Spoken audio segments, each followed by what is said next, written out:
Hey all, Rob here. Don't forget to subscribe, hit the notification bell so you know when future videos are out. And the topic of this video is about Disney going woke with their Marvel and Star Wars properties, and how this is actually a strategy they have, and it's being talked about by both here in an article I'm going to read to you. It's from thatparkplace.com, and it's both from an insider and also from the author writing the article, their viewpoints. And as I talk about it, I'm going to add my opinion as well. And you're going to see, to my surprise, how this might be an actual strategy by the Disney top guy, which is Bob Chapek, and also Kevin Feige, why he is allowed to go this direction. Well, first of all, before we get into the article, my opinion is this guy, Bob Chapek, who's the top guy at Disney, and also Kevin Feige, I believe their personal viewpoints, that this is a philosophy they follow, that even without this direction and strategy I'm going to talk about, this is something they believe in. It is something they want to do. And it's not something that's just all strategy, in my opinion. This is the way they would go anyway, because this is who they are. So I'm going to just say that at the start. Here we go. An insider from Marvel has reached out with key pieces of information that explain what is going on and why the Disney Chapek is allowing this stuff in the Marvel movies and TV series. It goes here, from my previous article, the video I posted about toy sales. Well, this guy says it matches up with what I know too. I can't say anything about Cap, meaning probably Captain America, but I can tell you the new stuff isn't selling. Smoke and mirrors. That's what this is with the Eternals and She-Hulk. The public doesn't care. So now we have the big sellers and they're making money, but we're stuck playing with our backup roster because reasons. And let's get to the reasons. Marvel is going through what happened with Star Wars, and it comes down to two factors: China and ego. On the China side, Marvel is gone. Not the brand, the sales. The Chinese government wants to play hardball, wants to cut off the MCU from the box office. It's all politics and propaganda. They want the biggest movies made in China that are actually playing in China. But that was the big driving reason behind the Marvel strategy for a decade. We were supposed to get to finish Infinity Stone Saga, saturate Western markets, then grow in Beijing. Now we're locked out. Same as Star Wars, but different reasons. Lucasfilm mismanaged Star Wars in China, made it all too hard to get into for an audience that was new. So, the market didn't work. For Marvel, Beijing has a vendetta against us. We got too big, and the communist hand has slapped Disney down. So now we have to find a new place to grow. That's why they pushed hard into diversity. Here we go. Diversity at Marvel doesn't mean what you think it means. It isn't races and religions.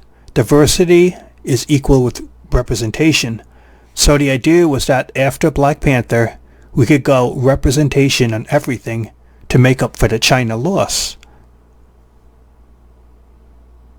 But we weren't supposed to represent everything and everyone. Check this out. We don't do Christians or Jews. We don't do strong male white leads in heroic spots. It's not that those are bad at Marvel going forward. It's that we're told we already have that market for those groups. Why make more of something when you can slow burn your big stuff for those demographics and parents keep buying it at the same rate? Just check that out. And I'm going to mention it a little later in the video here, that basically they know they got white people and conservatives in their back pocket, and they don't have to tailor these future movies and TV series to you, because they know you're going to be there regardless.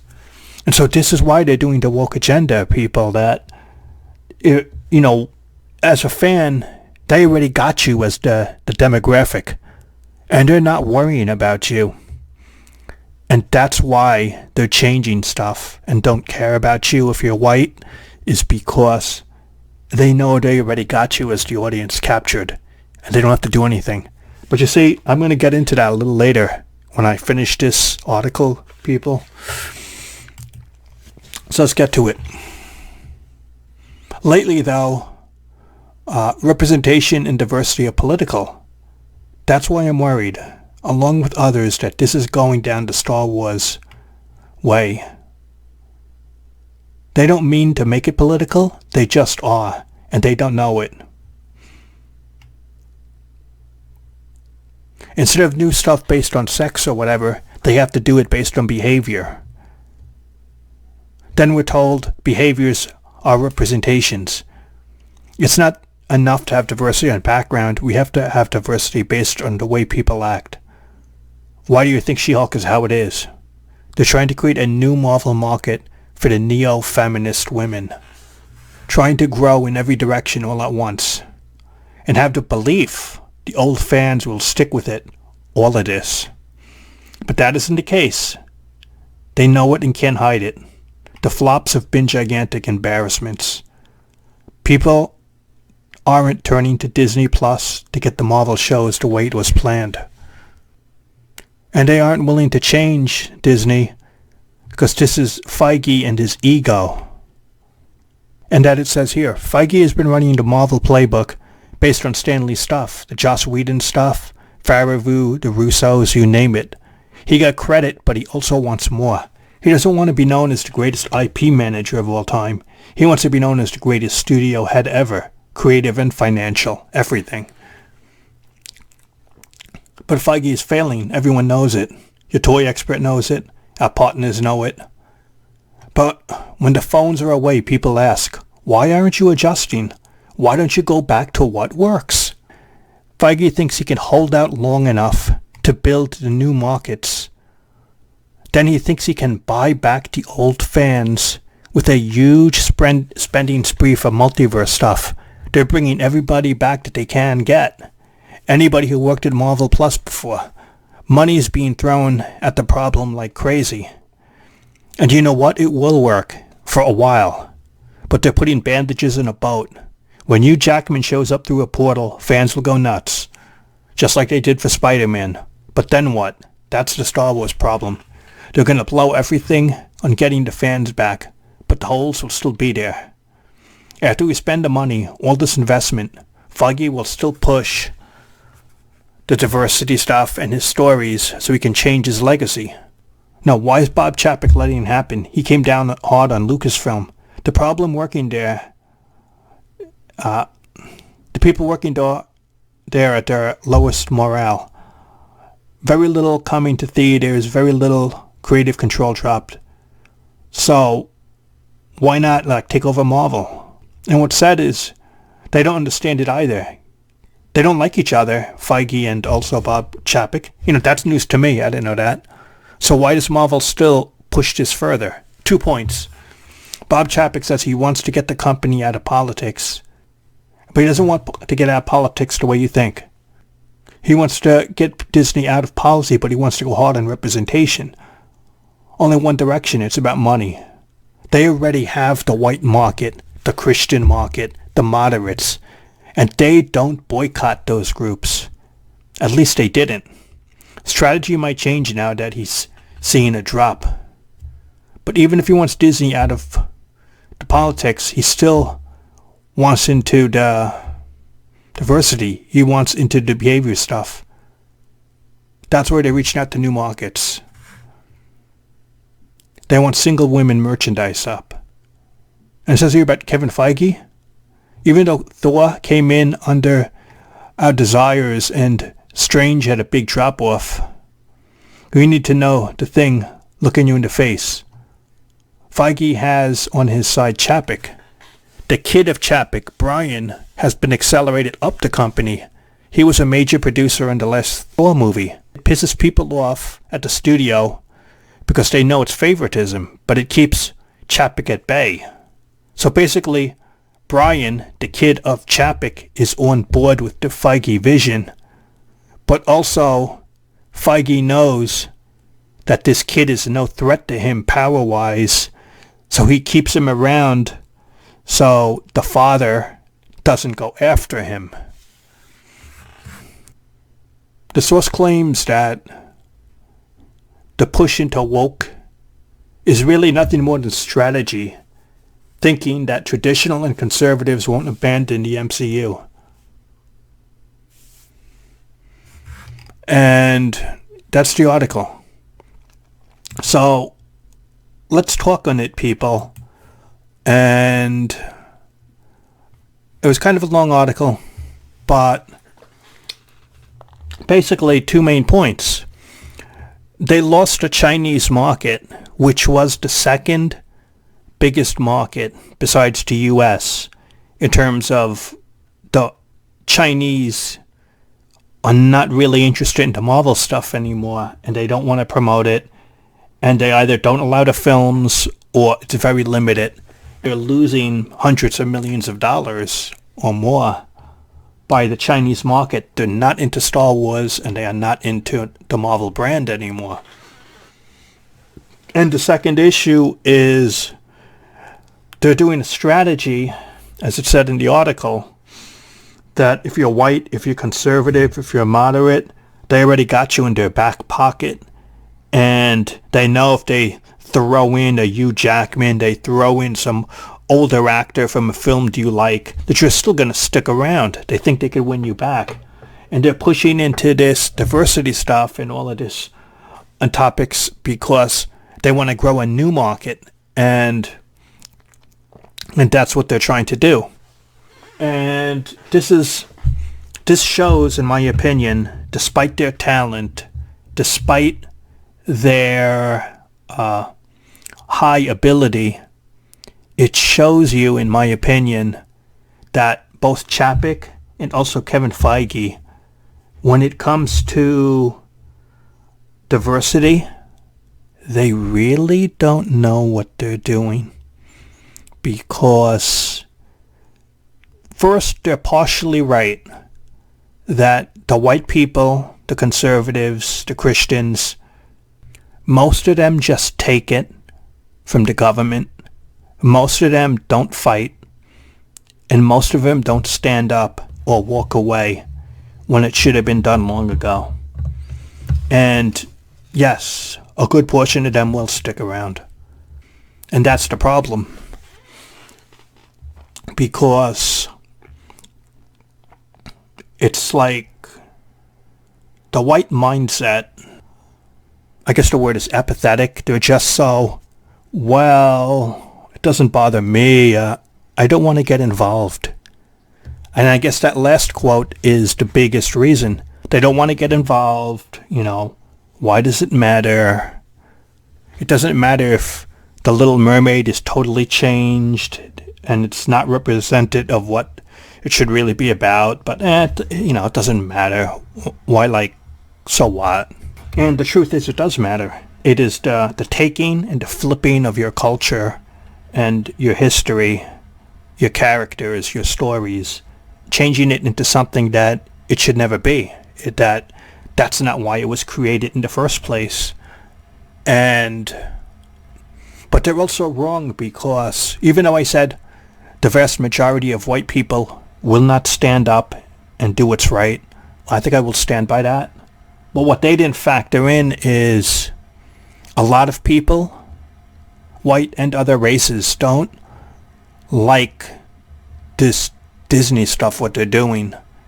And they're dropping off the interest level. You know, they're dropping off enough that Disney is getting concerned. But he's also right, you know, as soon as they put a Hugh Jackman back, or they bring back Andrew Garfield again, stuff like that, they know the audience is going to show up for the next movie. They don't have to worry about that. You know, they know the fans will return. And the problem is, you know, it's the fans that they put up with it instead of walking away and not supporting this stuff. But I think, you know, the final point, in my opinion, is, you know, I look back at The Walking Dead. I was a huge fan for almost 10 years. And then I slowly stopped watching it.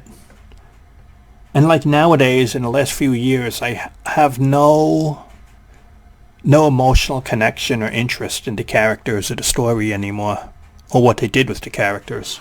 And they got rid of all the best characters anyway. I feel the same thing is happening with Marvel. I believe that the Disney Plus stuff was a bad idea for Marvel because it's too much product. When you add in the Disney Plus and the MCU stuff, they're producing too much product, and it is wearing out the audience, just like The Walking Dead did. And this stuff has a shelf life. So when The Walking Dead was popular, it eventually ran its course, and the people got tired of it, you know, just like me.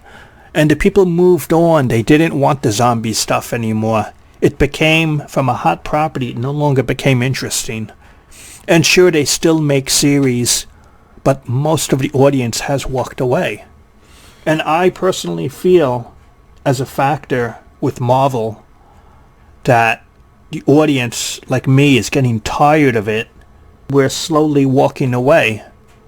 So, you know, stuff has a shelf life. So even though the Marvel stuff will still exist, it will no longer be as popular because it has worn out its welcome. It is, things go in cycles, and it's going the downhill of the cycle now. That people are walking away, people are tired of it, you know. And this whole connected universe thing eventually is going to run into trouble when they want to bring back the main actors like Iron Man, Captain America, the real one, Black Widow. And the actors are too old. How are you going to replace them? Are you going to pretend it's a different actor, doesn't exist? You're going to pretend it's the same character, even though there's another actor in the role? Are you going to somehow reboot the universe? You know, eventually you're going to have to get to that point where you have to bring back the main characters, all of them, with new actors. And how are you going to handle that storytelling-wise? And, you know, that's the big issue. And I don't know how they're going to handle that. So that's my view on it. Thanks for watching. Stay safe, my friends. And I'll talk to you later.